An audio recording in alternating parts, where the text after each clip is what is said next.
والعاقبة للمتقين والصلاة والسلام على من كان نبيا وآدم بين الماء والتين وعلى آله الطيبين الطاهرين وأصحابه وأزواجه وأولياء ملته أجمعين.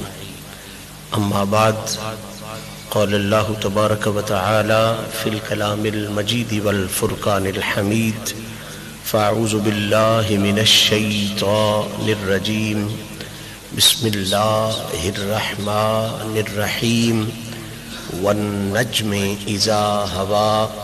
صدق الله العلي العظيم وصدق رسوله النبي الكريم. إن الله وملائكته يصلون على النبي يا أيها الذين آمنوا صلوا عليه وسلموا تسليما. اللهم صل وسلم على سيدنا مولانا محمد وعلى آله. اللهم صل على سيدنا محمد وعلى آله. الصلاة والسلام عليك يا سيدي يا رسول الله وعلى آلك وصحبك يا حبيب الله. الصلاة والسلام عليك يا سيدي يا رسول الله.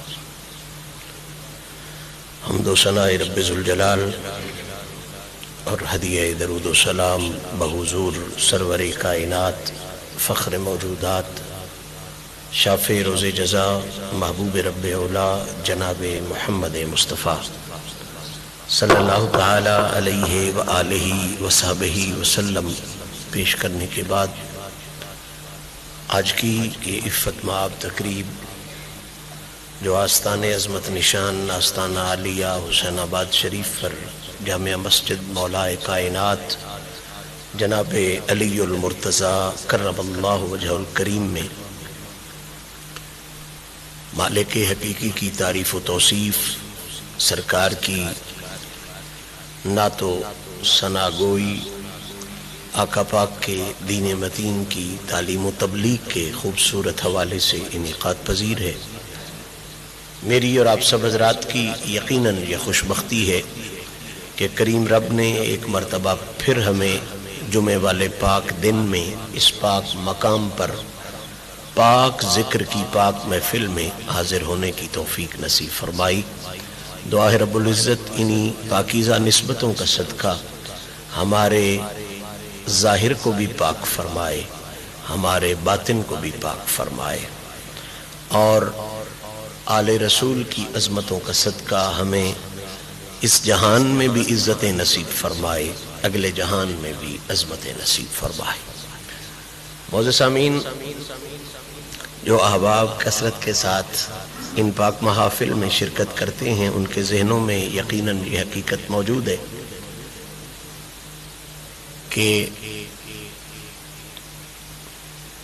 پچھلی کئی محافل سے جس عنوان کے تحت ہماری گفتگو جاری و ساری ہے، سوائے ایک دو نشستوں کے، کیونکہ وہ نشستیں خاص طور پر اہل بیت اطہار کے پاکیزہ افراد کی ولادتوں کے دنوں میں آ گئی تھیں، اس لیے ذکر اذکار میں بنیادی نقطہ ان کی ذوات مقدسہ رہیں۔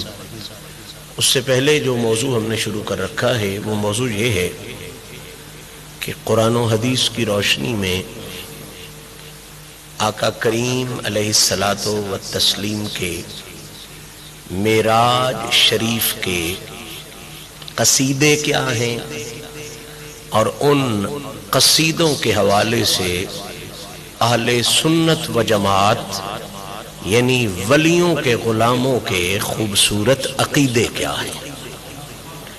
سورہ مبارکہ والنجم کی پہلی آیہ مبارکہ کی روشنی میں ہم سرکار کے قصیدے اور اہل سنت کے عقیدے بیان کرنے کا شرف اور امتیاز حاصل کر رہے ہیں۔ بہت سی باتوں پر بحث ہو چکی، بہت سی باتوں پر بحث باقی ہے۔ میں چاہتا ہوں کہ اس حقیقت سے بات تیزی کے ساتھ آگے بڑھائی جائے کہ والنجم اذا ہوا قرآن مجید کی وہ آیہ مبارکہ ہے کہ جس میں اللہ تعالیٰ نے حضور کی ذات کی بھی قسم اٹھائی ہے اور حضور کے معراج کی بھی قسم اٹھائی ہے۔ اب ذات پر بہت بڑی تفصیل ہے، انشاءاللہ پھر ہوتی رہے گی بات۔ معراج کے نقطے پر روکنا چاہتا ہوں۔ اس پاکیزہ آیت میں لفظ ہے اذا ہوا۔ عربی زبان میں جب ہوا کے معنوں پر غور کرتے ہیں تو اس کے معنوں میں اگر یہ ایک مصدر سے ہو تو اس کا معنی ہے اوپر جانا، دوسری مصدر سے ہو تو اسی ہوا کا معنی ہے اوپر سے نیچے آنا۔ تو اللہ کریم نے لفظ وہ عطا فرمایا جس میں دونوں معنی موجود تھے۔ یعنی اب آیت کا مطلب یہ ہو گیا، مفہوم یہ ہو گیا کہ اللہ فرما رہا ہے اے حبیب مجھے تیرے زمین سے منزل او ادنا کی طرف اوپر جانے کی بھی قسم ہے اور او ادنا سے واپس مکے کی سرزمین تک واپس آنے کی بھی قسم ہے۔ ہمارے مشائخ بالخصوص سلسلہ عالیہ چشتیہ کے شیخ حضرت خواجہ نظام الدین محبوب الہی آپ فرمایا کرتے تھے لوگوں حضور کا معراج پر جانا اتنا حیران کن نہیں جتنا وہاں سے واپس آ جانا حیران کن ہے۔ اس کی وجہ یہ بیان کرتے تھے کہ حضور کی اصل نور ہے اور نور کا اصل مقام وہی ہے جہاں حضور تشریف لے گئے، تو گھر والا گھر تو چلا جاتا ہے، یہ کوئی حیرانگی کی بات نہیں ہے، یہ کوئی نئی انوکھی بات نہیں ہے۔ انوکھی بات یہ ہے کہ اتنے اصلی مقام پر جا کے حضور نے پھر کرم فرمایا، ہم جیسے گندوں کو بخشوانے کے لیے حضور پھر واپس زمین پر تشریف لے آئے۔ قرآن مجید ان دونوں پہلوؤں کو بیان کرتے ہوئے فرما رہا ہے وَالنَّجْمِ اِذَا هَوَا، اے حبیب تیری ذات کی بھی قسم کہ تو نجم کائنات ہے، اصل کائنات ہے، اور اذا ہوا تیرے معراج پر جانے کی بھی قسم ہے، اور صرف جانے کی قسم نہیں، رب کہتا ہے میں رب ہو کے تیرے اوپر جانے کی بھی قسم اٹھا رہا ہوں، اور پھر اتنے اونچے مقام سے ان نکموں سے نبھانے کے لیے واپس آنے کی بھی قسم اٹھا رہا ہوں۔ تو حضور کے جانے کی بھی قسم ہے، حضور کے آنے کی بھی قسم ہے۔ اور علماء تفسیر فرماتے ہیں قسم اس چیز کی اٹھائی جاتی ہے جو بے مثل بھی ہو اور بے مثال بھی ہو، عام چیز کی قسم نہیں اٹھائی جاتی۔ ہم قرآن کی قسم اٹھاتے ہیں، کیوں؟ کتابیں تو اس سے بڑی بڑی اور بھی ہیں، 30 جلدوں میں اسلام کی کتابیں لکھی ہوئی ہیں، لیکن قسم قرآن کی اٹھائی جاتی ہے اس لیے کہ ہر کتاب کی مثال ہو سکتی ہے، قرآن وہ واحد کتاب ہے جس کی نہ مثل ہو سکتی ہے نہ مثال ہو سکتی ہے۔ تو قسم کے لیے اصول یہ ہے، ضابطہ یہ ہے، قانون یہ ہے کہ قسم اس چیز کی اٹھائی جاتی ہے جس کی مثل اور مثال نہ ہو۔ اللہ نے اپنے حبیب کے جانے کی بھی قسم اٹھائی، حبیب کے واپس تشریف لانے کی بھی قسم اٹھائی، یہ سمجھانے کے لیے کہ دنیا والوں میرے حبیب کا اس مقام تک جانا بھی بے مثال ہے اور مقام سے واپس آنا بھی بے مثل و بے مثال۔ کوئی گوشہ حضور کے سفر کا ایسا نہیں جو بے مثلیت کا حامل نہ ہو، یا جس جیسا کوئی اور لمحہ کسی اور نبی کے حصے میں آیا ہو۔ معراج شریف اس بنیادی حقیقت کا اظہار ہے، نبیوں سے لے کے فرشتوں تک اور فرشتوں سے لے کے جنوں تک اللہ نے ساری کائنات کو معراج کی رات میں حضور کو دکھا کے اس حقیقت سے پردہ اٹھا دیا کہ لوگوں اس کو مکے کی گلیوں میں چلتا ہوا دیکھ کے، پاگل عورتوں کی گزارشات سنتا ہوا دیکھ کے، حلیمہ کی بکریوں کے ساتھ جاتا ہوا دیکھ کے اس کو اپنے جیسا نہ سمجھ لینا۔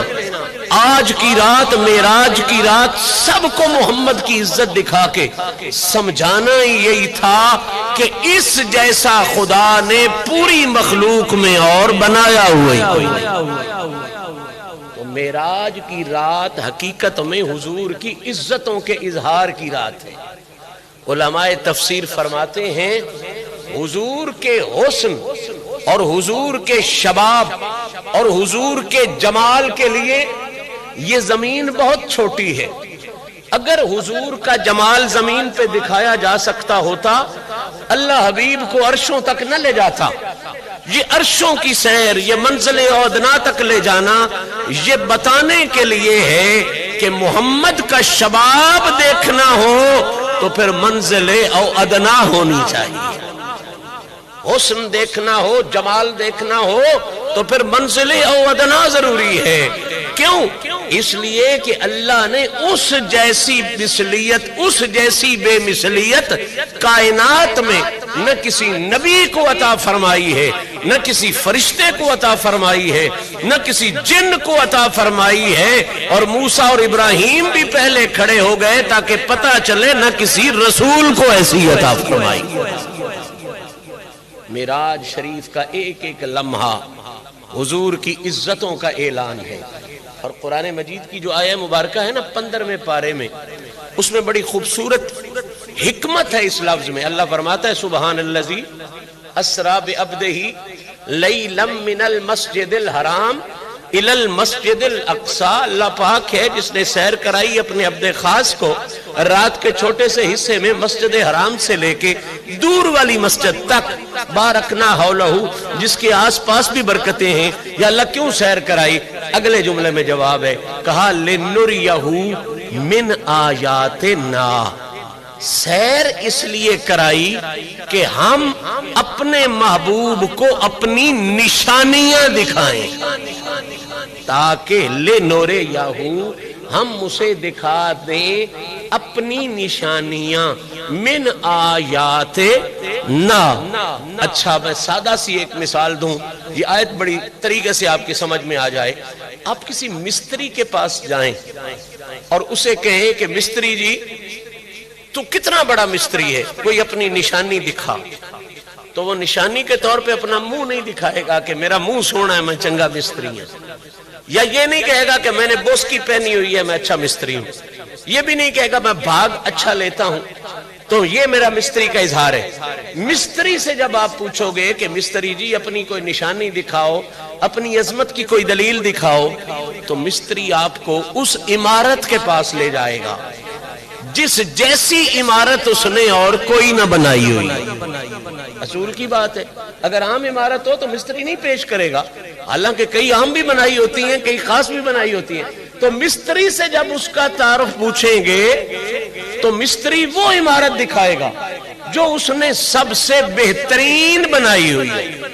استاد سے تعارف پوچھیں گے تو استاد وہ شاگرد دکھائے گا جو اس کا سب سے بہترین شاگرد ہو۔ ذمہ دار سے تعارف پوچھیں گے تو ذمہ دار فصل کا وہ ٹکڑا دکھائے گا جو سب سے بہترین ٹکڑا ہو۔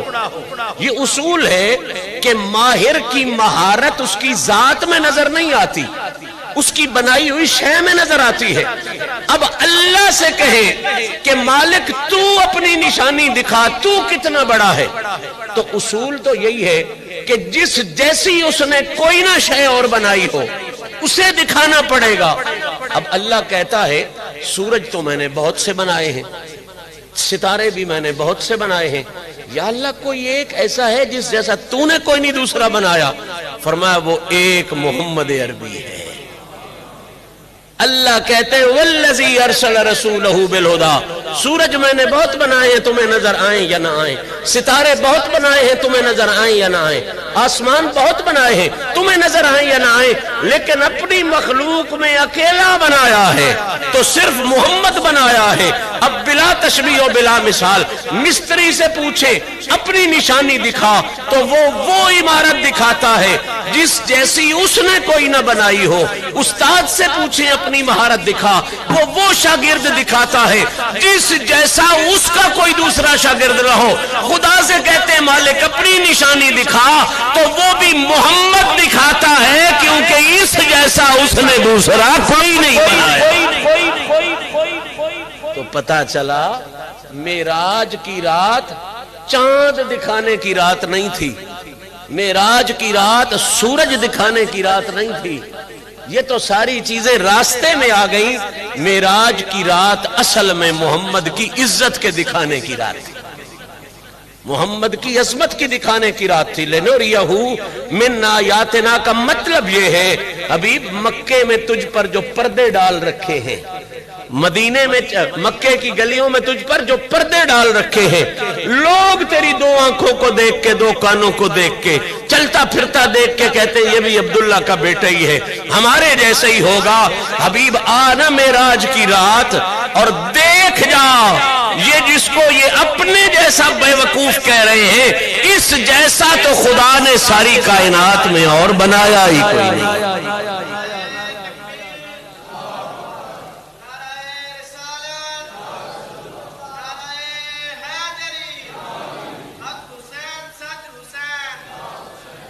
معراج کی رات حضور کی عزت دکھانے کی رات ہے، معراج کی رات حضور کی عظمت دکھانے کی رات ہے، معراج کی رات حضور کی بلندیاں دکھانے کی رات ہے۔ علماء تفسیر نے تو لکھا ہے کہ ایک رات اور ایک دن اللہ کی پوری تخلیق میں ایسے ہیں جن میں اللہ نے محبوب کا حسن دکھایا ہے۔ دن سارے اچھے ہیں لیکن دن بھی اللہ نے ایک مقرر کیا، رات بھی اللہ نے ایک مقرر کی، اور فرق یہ ڈالا کہ رات وہ بنائی جو 18,000 سال کی رات تھی۔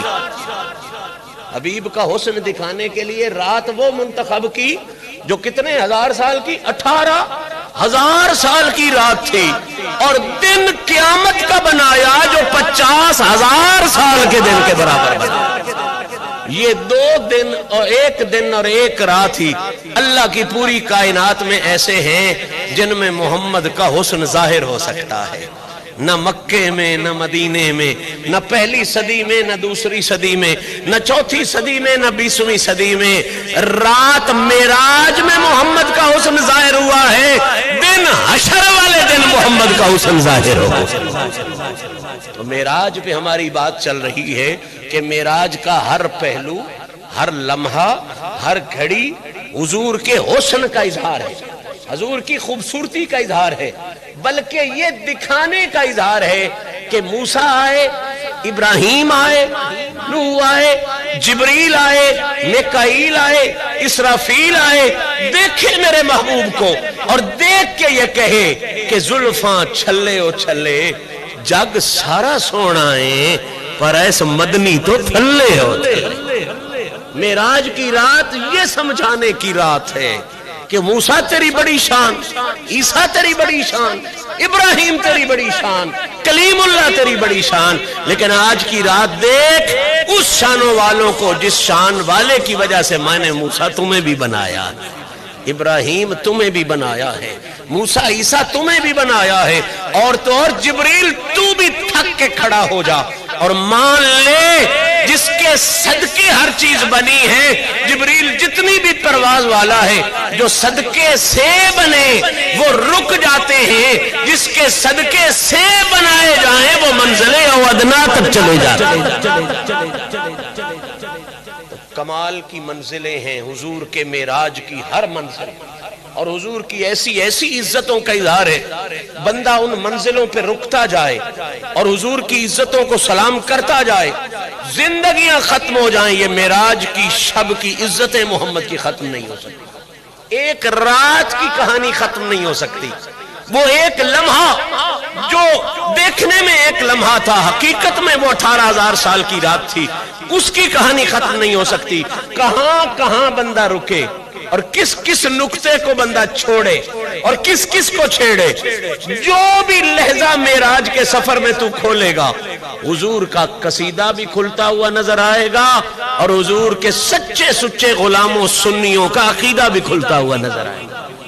میں بہت شروع سے نہیں بھی شروع کرتا، اگر چھوڑ کر بھی وہاں سے تو شروع کرنا میرا حق ہے نا، جہاں اللہ نے محبوب کو آرام میں لیٹے ہوئے سے بیدار کروا کے اپنا پیغام پہنچا کے محمد کو پاس بلوایا، تمام محمد کو پاس بلوایا، تمام سیرت نگاروں نے لکھا ہے حضور اس رات کو اپنی چچا زاد بہن حضرت ام ہانی، ان کا نام ہے ام، مولا علی کی بہن ہے، ایک گل بھی نال یاد رکھو، مولا علی کی بہن ہے، چچا زاد بہن، اس کے گھر میں باہر والی جو بیٹھک تھی، علیحدہ مکان تھا، آپ اس رات ادھر آرام فرماتے۔ معراج کی رات حضور اپنے گھر میں نہیں تھے، جناب ام ہانی کے گھر میں تھے۔ سن 50 ہے حضور کی ولادت کے بعد، یعنی 50 سال کی عمر شریف ہے سرکار دو عالم صلی اللہ علیہ وسلم کی۔ 10 سال ہو گئے ہیں اعلان نبوت کو بھی، اور شاید معراج کے حوالے سے آپ نے یہ بات آج تک نہ سنی ہو۔ اس سال میں حضور کے 2 وہ پیارے پردہ کر گئے ہیں کہ جن کے پیار اور جن کی خدمت کو اگر نکال دیا جائے تو اسلام کے زیور میں باقی بچتا ہی کچھ نہیں۔ پہلی ہستی ام المؤمنین سیدہ خدیجہ الکبریٰ کی ہستی ہے، اور دوسری ہستی علی پاک کے بابا جناب ابو طالب پاک کی ہستی ہے۔ یہ 2 ہستیاں ایسی ہیں جن کی محنت کی وجہ سے اسلام کا پودا ایسا کھلا ہے کہ قیامت تک اس کی بہار پہ کوئی حرف ہی نہیں آ سکتا۔ خدیجہ الکبریٰ پاک کا مال، جناب ابو طالب کا روب، سرداری والا روب، یہ دونوں رکھے بن گئے تھے محمد کی ذات کے، یہ دونوں رکھے بن گئے تھے نبی پاک کے دین کے۔ اور جس سال میں ان دونوں ہستیوں نے پردہ فرمایا، یہ وہ سال ہے جب 3 سال کی قید بنو ہاشم نے شیب ابی طالب میں کاٹی ہے، اور ظالموں نے پانی، کھانا پینا سب کچھ بند کر دیا تھا۔ اس وقت اگر کھانا اور پینا پہنچا ہے تو جناب خدیجہ الکبریٰ کے غلاموں کی طرف سے پہنچتا رہا، ان کے چاہنے والوں کی مالکن تھی، بہت بڑی تاجر تھی۔ تو جس وقت وہ قید ختم ہوئی ہے، اس سال میں جناب خدیجہ الکبریٰ کا بھی وصال ہوا ہے۔ اسی سال میں، بلکہ کتابوں میں آتا ہے 35-40 دن کا فرق ہے ٹوٹل، جناب ابو طالب پاک کا بھی وصال ہوا ہے۔ یہ دونوں ہستیاں کمال کی مہربان ہستیاں ہیں، اسلام کی خدمت میں ان کا اپنا کردار ہے، اور قرآن نے ان کے کردار کو بیان بھی کیا ہے کہ خدیجہ کا مال بے مثال تھا، ابو طالب کی محنت اور حفاظت بے مثل و بے مثال۔ جس سال میں ان کا پردہ ہوا ہے، اپنے غیر مورخین سب نے لکھا ہے کہ حضور نے فرمایا یہ سال عام الحزن، یہ سال مجھ محمد کے لیے غم کا سال ہے، یہ سال مجھ محمد کے لیے، ہر سیرت نگار نے، انگریزوں نے بھی لکھا ہے وہ سال عام الحزن، غم کا سال۔ حضور بہت پریشان ہو گئے، خدیجہ الکبریٰ بھی چلی گئی، اور وہ چاچا جو ظالموں کے مقابلے میں چٹان بن کے کھڑا ہوتا تھا وہ بھی چلا گیا، بہت پریشان ہو گئے۔ اللہ کو محمد کی پریشانی گوارا نہ ہوئی، حبیب پریشان ہو، اللہ نے محبوب کے دل کو خوش کرنے کے لیے معراج کا تحفہ عطا فرمایا۔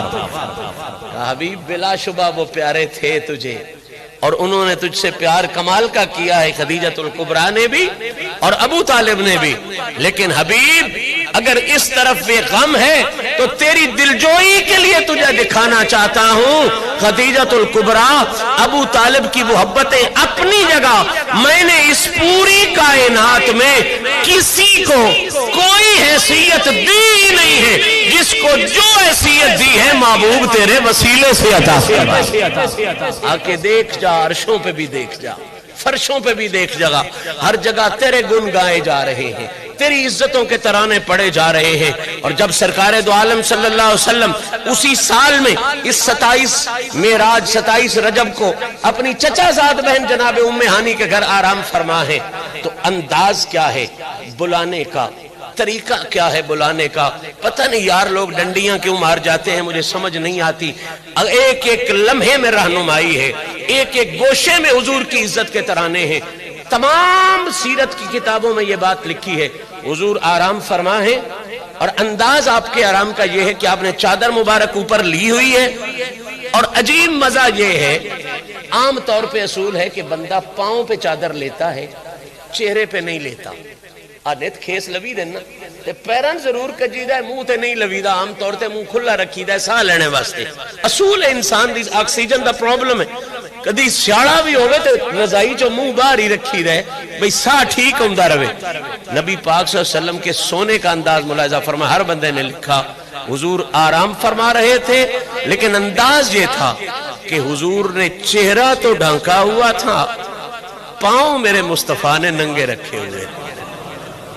اللہ جانے وہ علم غیب ہوندہ کہ یہ جدہ مولویاں نجے تھی نہیں وانڈ ہوئی, میں پتہ نہیں ہو کسے گائیں دا نہ ہے یا مجھی دا نہ ہے. حضور آرام ہی اس رنگ میں کر رہے ہیں کہ چہرہ میرے نبی نے اور جسم سارا حضور نے ڈھانکا ہوا ہے, پاؤں ننگے. کبھی کوئی بندہ چہرہ ڈھانکنے والا پاؤں ننگا نہیں رکھتا. حضور کا پاؤں ننگا رکھنا یہ بتا رہا ہے کہ ابھی کام تو بعد میں ہوں گے, حضور کو پہلے پتا ہے آج سنیا دینے والا میرے ہاتھ چومنے کا شرف حاصل نہیں کرے گا, میرے قدموں کو چومنے کا شرف حاصل کر کے. ہاتھ کجے ہوئے ہیں, چہرہ کجا ہوا ہے, پاؤں ننگے ہیں. رب کریم نے حکم فرمایا جبریل کو, جبریل یہ راز ہے, یہ عرش سجا دیے گئے ہیں, نظام سجا دیا گیا ہے, جا میرے حبیب کی بارگاہ میں جا اور میرا یہ پیغام پہنچا. ان اللہ اشتاق الی لقائک یا رسول اللہ, حبیب کو میرا پیغام پہنچا, اے حبیب اللہ آپ کی زیارت اور ملاقات کا شوق رکھتا ہے. عجیب بات نہیں ہے, اللہ تو مالک ہے, مالک تو حکم دیتا ہے, شوق تو نہیں رکھتا. یہاں حدیث کے الفاظ ہیں ان اللہ اشتاق الی لقائک یا رسول اللہ, اللہ تیری ملاقات کا شوق رکھتا ہے, شوق رکھتا ہے. حد نہیں ہو گئی کمال محمدی کی. بلا شبہ نبی مخلوق ہے, اللہ خالق ہے, نبی مملوک ہے, اللہ مالک ہے, لیکن یہ شوق کا لفظ بتا رہا ہے آج جس منزل پر محبوب کو اللہ فائز کرنا چاہتا ہے وہ صرف مالک اور مملوک والی حیثیت نہیں ہے, وہ محب اور محبوب والی حیثیت ہے. جبریل حاضر ہوتے ہیں حکم ربی سے. میں صرف وہ جملے پڑھ رہا ہوں جو صحیح حدیث میں موجود ہے, کہانیاں نہیں سنا رہا کہ فلاں مورخ نے یہ لکھا, بو اللہ بڑھ جا یا چھت اللہ بڑھ جا, یہ حدیث میں نہیں آتے, اس لیے نہیں بیان کر رہا. جو چیز حدیث میں آئی ہے میں صرف وہ بیان کر رہا ہوں تاکہ کوئی غیر بھی کوئی انگلی نہ اٹھا سکے. صحیح حدیث میں جو ذکر معراج ہے میں وہ بیان کر رہا ہوں. جبریل آ گئے, اللہ کی طرف سے حکم ہوا, اپنی مرضی نہیں کی جبریل نے, یہ یاد رکھے, اللہ کی طرف سے حکم ہوا, یا جبریلو قبل قدمہ, اے فرشتوں کے سردار, یہ جو مزمل کی چادر لپیٹ کے لیٹا ہوا ہے نا اور پاؤں کو ننگے رکھ کے سویا ہوا ہے, عادت کے خلاف, نیچر کے خلاف, یہ ایسے ہی نہیں پاؤں اس نے ننگے چھوڑے, یہ سارے رازوں کو جانتا ہے. جبریل قبل قدمہ ہے, تو نے میرا پیغام پہنچانا ہے, محبوب آرام فرما ہے, دیکھ نہیں رہا, توجہ نہیں کر رہا, تو توجہ اپنی طرف کروانے کے لیے بے شک تو فرشتوں کا سردار ہے. 1,24,000 نبی تیرا انتظار کرتے تھے کہ جبریل کب آئے, لیکن جبریل آج اپنی عظمت کی وجہ بھی دیکھ لے اور اس کی عزت و عظمت کی شان کا اندازہ بھی کر لے. جبریل یار کی توجہ کو اپنی طرف مبذول کرانے کے لیے آواز نہ دینا, ہاتھ نہ لگانا, صد نہ ماری, اچھا نہ بولی, یا اللہ کیا کروں میں قبل قدم ہی ہے. جبریل آج آنے والی انسانیت کو بھی بتا دے, جب اللہ کے محبوب کو اپنی طرف متوجہ کرنا ہو, اللہ کے پیاروں کو اپنی طرف متوجہ کرنا ہو تو صد مار کے متوجہ نہیں کیا جاتا, ہاتھ ہلا کے متوجہ نہیں کیا جاتا, محبوبوں کے قدم چوم کے انہیں اپنی طرف متوجہ کیا جاتا. یہ طریقہ خدا نے بتایا ہے, یہ طریقہ جبریل نے سکھایا ہے. اللہ نے کہا جبریل قدم چوم میرے محبوب کے, تاکہ محبوب کی توجہ تیری طرف ہو جائے اور تو محبوب کو پیغام پہنچا دے. خدا کی قسم مجھے ڈر آتا ہے یہ کہتے ہوئے کہ محبوب سو رہے تھے, سچی بات ہے، مجھے ڈر آتا ہے، لوگ تو بڑے سر سے کہہ جاتے ہیں کہ نبی پاک سو رہے تھے، حضور نے کہا تنام عینایا ولا ینام قلبی، لوگوں تمہاری نیند اور ہے، میری نیند اور ہے، تمہارا دل سوتا ہے، میرا دل کبھی نہیں سویا کرتا، تو جب دل نہ سوئے تو نیند کیسی؟ وہ جانے اور وہ جانے، میرے پاس تو وہ لفظ ہی نہیں ہے۔ میں تو یوں کہوں گا کہ جب آنکھیں کھول رہے ہوتے تھے تب مخلوق کی طرف بھی متوجہ ہوتے تھے، خالق کی طرف بھی متوجہ ہوتے تھے، جب آنکھیں بند کر کے لیٹ جاتے تھے پھر صرف اور صرف خالق کی طرف متوجہ ہو جائے۔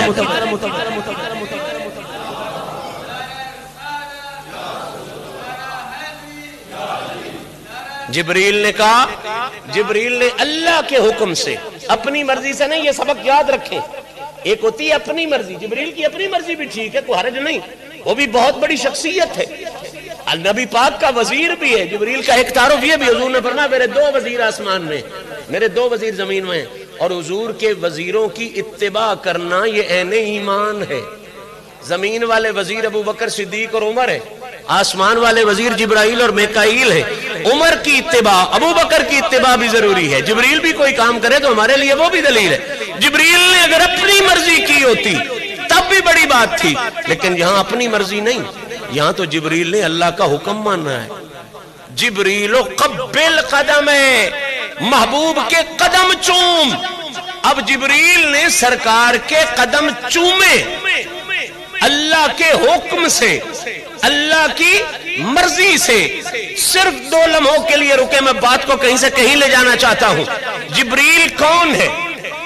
نمبر 1 فرشتوں کا سردار، نمبر 2 بیت المعمور کا خطیب، نمبر 3 ہر نبی کی زیارت کرنے والا، ہر نبی کی اس کو یہ شرف حاصل ہے، اس نے ہر نبی کی زیارت کی ہے، پیغام جو لے جانے والا ہوتا۔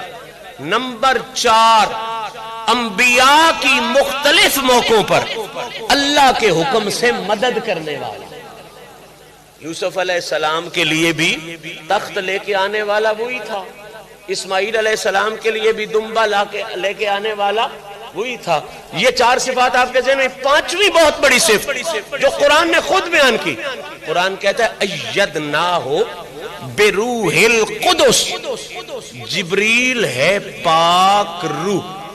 جبریل کیا ہے؟ پاک۔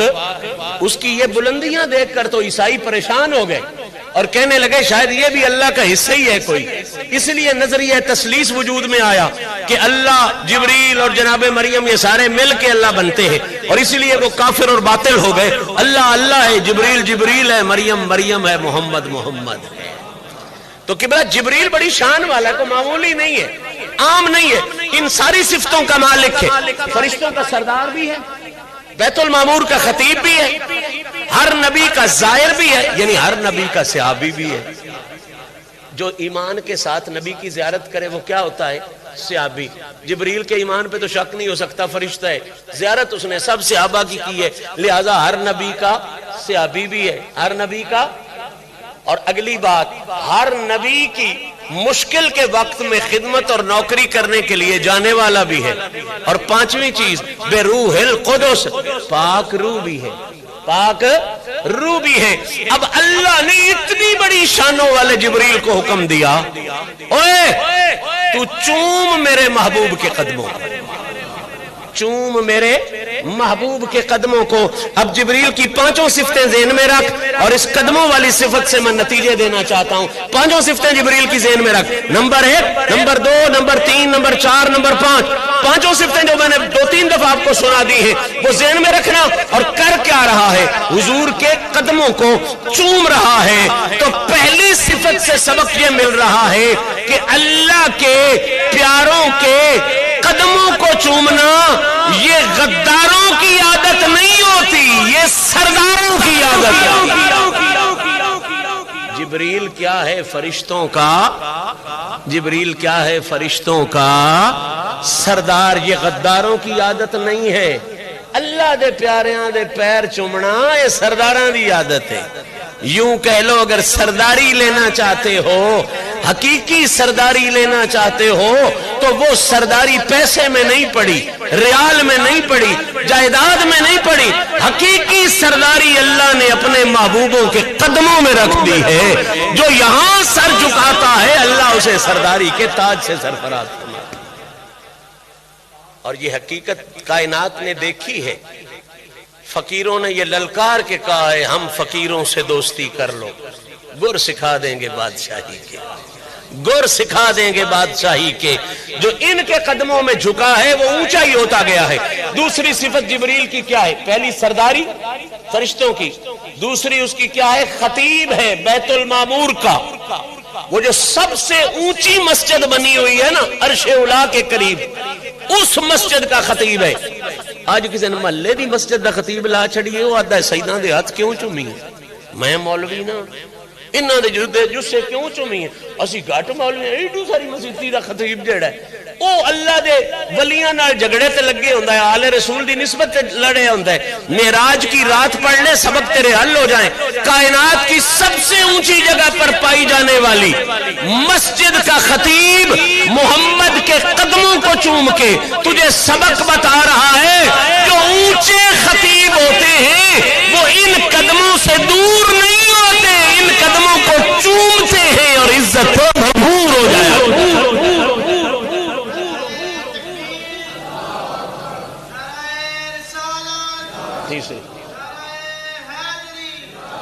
تیسری صفت جبریل ہر نبی کا صحابی ہے۔ جبریل ہر نبی کا، وہ آدم پاک کا بھی صحابی ہے، ابراہیم پاک کا بھی صحابی ہے، اور اب تو سیدھی سی بات ہے میرے نبی کا صحابی ہے۔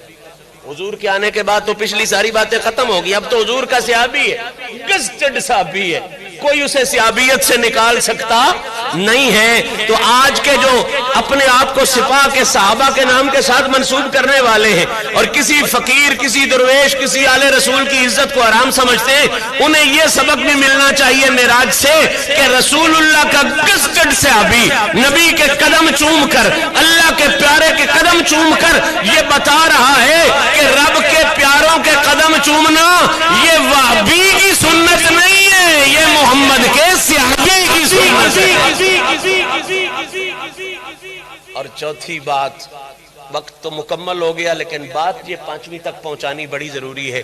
چوتھی بات، جبریل صحابی بھی ہے، جبریل فرشتوں کا سردار بھی ہے، جبریل بیت المعمور کا خطیب بھی ہے، اور جبریل دین حقہ کا مددگار بھی ہے۔ جہاں بھی دین پر، دین کے رہنماؤں پر مسئلہ بنتا ہے جبریل مدد کے لیے آتا ہے۔ بدر میں لڑنے کے لیے آیا ہوا تھا، قرآن نے خود بیان کیا فرشتے آئے ہوئے تھے لڑنے اور سردار جبریل تھا، تو دین حقہ کا مددگار بھی ہے۔ چون حضور کے قدم رہا ہے یہ سمجھانے کے لیے جو سچ مچ میں دین کے مددگار ہوتے ہیں نا وہ اللہ کے پیاروں پہ فتوے نہیں لگایا جاتے کرتے، اللہ کے پیاروں پہ قربان ہو جایا کرتے ہیں۔ اور آخری جملہ، تقریر مکمل، وقت بھی مکمل، قرآن نے کہا جبریل ہے پاک روح۔ کیا ہے؟ کر کیا رہا ہے؟ اللہ کے پیارے کے قدم چوم رہا ہے۔ کر کیا رہا ہے؟ اللہ کے پیارے کے۔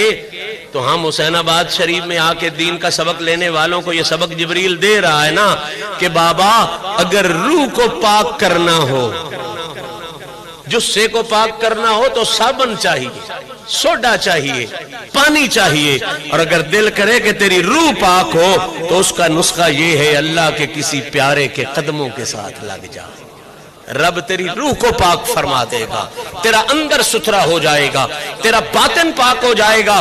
اور یہ پیغام بھی یہیں سے فیصلہ کن مل رہا ہے کہ اللہ کے پیاروں کے قدم چومنا یہ کل بھی پاک روحوں کا کام تھا، آج بھی پاک روحوں کا کام ہے۔ پلیت روحیں ایسا کام کر سکتی، پلیت روحیں اللہ کے پیاروں کا ادب کر سکتی نہیں، اور پاک روحیں اللہ کے پیاروں کا ادب چھوڑ سکتی۔ ایک ایک لمحہ معراج کا بہت سے سبق دے جاتا ہے اگر ذہن بندے کا پیار والا ہو، ادب والا ہو، احترام والا ہو۔ اللہ کریم میری اور آپ کی حاضری کو شرف قبولیت عطا فرمائے۔ میں نے جو گزارشات کی انسان ہونے کے ناطے بہت سی غلطیاں کی ہوں گی، مالک معافیہ نصیب فرمائے۔ جن دوستوں نے سنتیں نہیں